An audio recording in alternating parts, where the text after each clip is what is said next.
जय हिंद दोस्तों, बहुत बहुत स्वागत है हमारे YouTube चैनल पर। दोस्तों, अगर आपने भी किसी तरह का लोन लिया है, क्रेडिट कार्ड लिया है या इन फ्यूचर में लेने वाले हैं, तो आपको पता होगा लोन लेने के बाद में उसको भरना बहुत जरूरी होता है। नहीं भरते हैं तो आपका क्रेडिट स्कोर खराब हो सकता है। आपने जो मॉर्गेज किया था, गिरवी चीज दी थी, उसको बेच करके आपका लोन आपका चुकता करवाया जा सकता है। ये रही अलग बात। लेकिन इस वीडियो के अंदर हम डिस्कस करेंगे, अगर आपने भी लोन क्लोज कर दिया है या इन फ्यूचर में लोन क्लोज करेंगे, तो कुछ ऐसी बातें हैं जिसका आपको ध्यान देना है। ये बातें ध्यान देंगे दोस्तों, लोन के टाइम में कुछ डॉक्यूमेंट आपको इकट्ठे करने हैं, कलेक्ट करने हैं, ताकि इन फ्यूचर में जब आपका लोन बंद हो जाएगा 2 साल बाद, 4 साल बाद, ITR भरते समय आपको कुछ डॉक्यूमेंट की जरूरत पड़ेगी, तब आप कहां जाएंगे, किसके पास भागेंगे, क्योंकि बैंक वाले आपको जवाब दे देंगे हमारे पास आपका कोई भी रिकॉर्ड नहीं है। तो लोन क्लोज करते समय कुछ बातें आपको ध्यान देनी है ताकि आपको इन फ्यूचर में प्रॉब्लम ना आए। दोस्तों, टैक्सीलेंट नाम से हमने एक नया YouTube चैनल बनाया है जहां पर हम फाइनेंस की बात करते हैं, आपके पैसे को ग्रो करने की बात करते हैं। उसको सब्सक्राइब करना ना भूलें। टेलीग्राम और हमारे व्हाट्सएप पर चैनल बने हुए हैं, उनको भी फॉलो करें, क्योंकि वहां पर भी रेगुलर अपडेट आपकी आती रहती है। तो देर ना करते हुए लोन क्लोज करते समय आपको क्या क्या बातें ध्यान देनी है जान लेते हैं।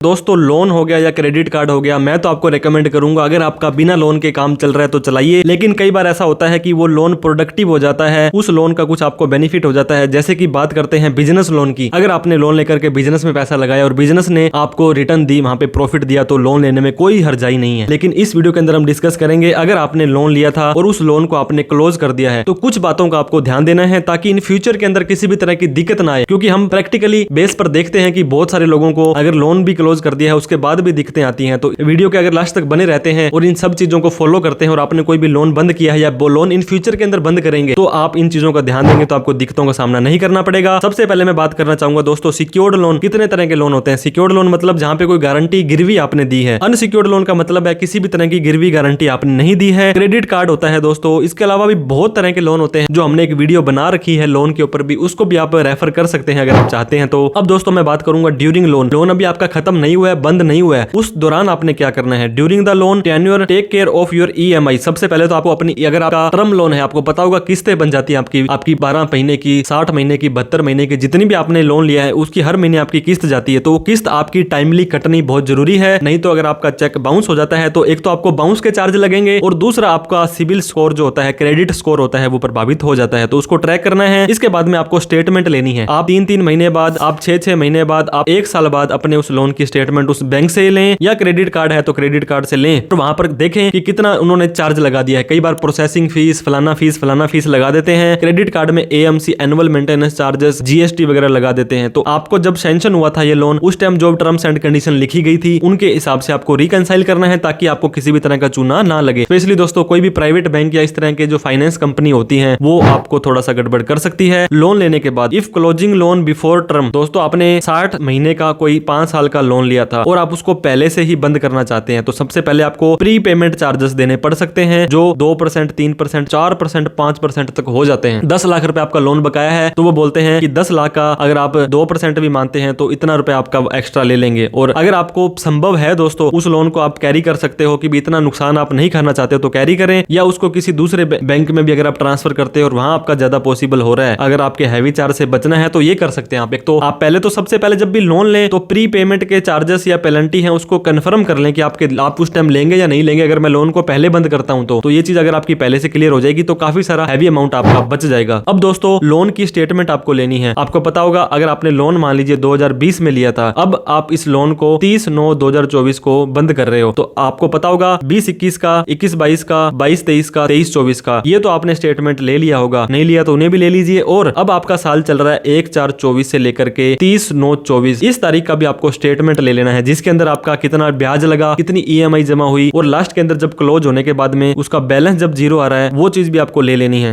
On the loan close date का। और उसके अंदर आप ऑब्जर्व कर लें कितने चार्जेस वगैरह उन्होंने एक्स्ट्रा उस तारीख को लगाए हैं। इसके बाद में दोस्तों आपको NOC लेनी है। NOC होता है नॉन ऑब्जेक्शन सर्टिफिकेट। हमें कोई ऑब्जेक्शन नहीं है, इस व्यक्ति का लोन कोई बकाया नहीं है। या NDC होता है दोस्तों नो ड्यू सर्टिफिकेट। ये बहुत काम आने वाली चीज है। आप किसी दूसरे बैंक में लोन लेने जाएंगे, हालांकि आजकल तो क्रेडिट रिपोर्ट जो होती है, मान लीजिए सिबिल है वहां पर अपडेट हो जाता है कि इस व्यक्ति का ये लोन क्लोज हो गया है, लेकिन फिर भी आपके पास एनओसी होगी, कोई कोर्ट कचहरी का केस पड़ता है जो बैंक वाला लिख के दे रहा है कि हाँ जी हमें कोई दिक्कत नहीं है, इनका कोई बकाया नहीं है। लेकिन एक मैं आपको चीज बताना चाहूंगा दोस्तों, अगर आपने कोई लोन को सेटलमेंट कराया है, मतलब 1 लाख रुपए का लोन बकाया था, आपने 50,000 रुपए भर दिया और आपने उसको चुकता कर दिया, तो तब भी आपको एनओसी या नो ड्यू सर्टिफिकेट तो मिल जाएगा, लेकिन वो आपके सिबिल में सेटलमेंट शो होता रहेगा। तो उस चीज का आपको ध्यान देना है और एनओसी आपको जरूर लेनी है। इसके बाद में दोस्तों interest certificate, take interest certificate till date. मैंने आपको बताया 30/9 तक अगर आपका वो जो लोन था पूरा हो गया है या आपने पहले बंद कर दिया, तो आपको इनकम टैक्स का जो सेक्शन है 24 उसके अंदर होम लोन का अगर आपका लोन है तो छूट मिलेगी, कोई व्हीकल लोन है, बिजनेस लोन है तो उसकी छूट मिलेगी। तो ये आपको डिडक्शन पर्पज के लिए सर्टिफिकेट लेना है, बिजनेस का हो और आपके पर्पज के लिए। अगर आपको छूट नहीं भी लेनी है तो भी आपको ये तो पता होना कि इस तारीख तक मुझे कितना ब्याज उन्होंने लगाया है। अब दोस्तों take mortgage property document back, आपको पता होगा होम लोन के लिए उस मकान को गिरवी रखना पड़ता है, बिजनेस के लोन के लिए या कोई भी लिमिट बनाई थी तो वहां पर भी वो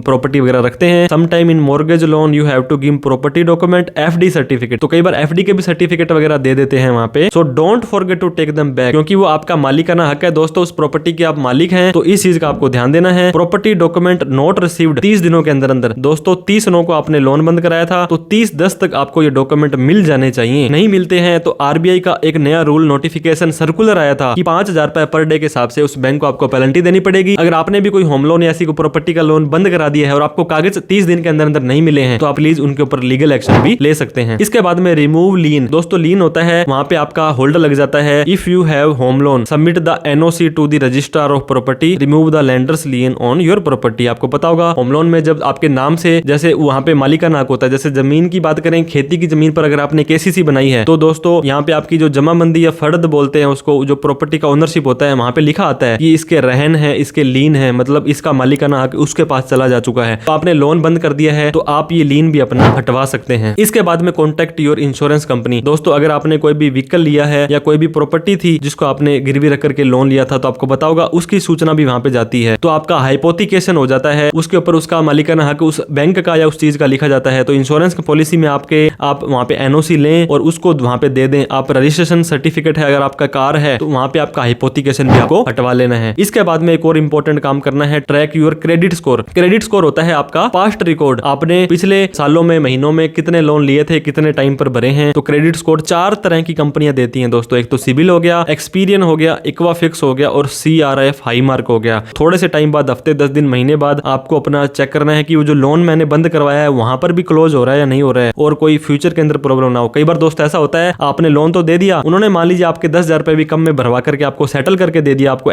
नो ड्यूज वगैरह सब दे दिया, लेकिन जब आप अगला लोन लेने जाते हैं तो वहां पे आपके सिबिल के अंदर क्रेडिट रिपोर्ट में सेटलमेंट दिखाता है, तो आपको अगला लोन लेने में बड़ी ही दिक्कतों का सामना करना पड़ता है। तो दोस्तों आपने भी कोई लोन लिया है तो उसको भरने से पहले या भरने वाले हो या भर चुके हो तो इन चीजों का ध्यान दें। वीडियो अच्छी लगी हो तो लाइक करें, अभी तक हमें सब्सक्राइब नहीं किया तो प्लीज कर लें, क्योंकि दोस्तों बहुत मेहनत से आपके लिए वीडियो बनाते हैं और एक लाइक से, एक सब्सक्राइब से हमारा हौसला बढ़ जाता है। इस वीडियो को उन सभी लोगों में शेयर करें जो लोन लेने के शौकीन है, क्रेडिट कार्ड के शौकीन है और वो टाइम पे लोन अपना बंद करते रहते हैं। कोई भी डाउट, क्वेरी, क्वेश्चन हो तो आप कमेंट करके हमसे पूछ सकते हैं। वीडियो देखने के लिए बहुत बहुत धन्यवाद। Thank you so much. जय हिंद, जय भारत।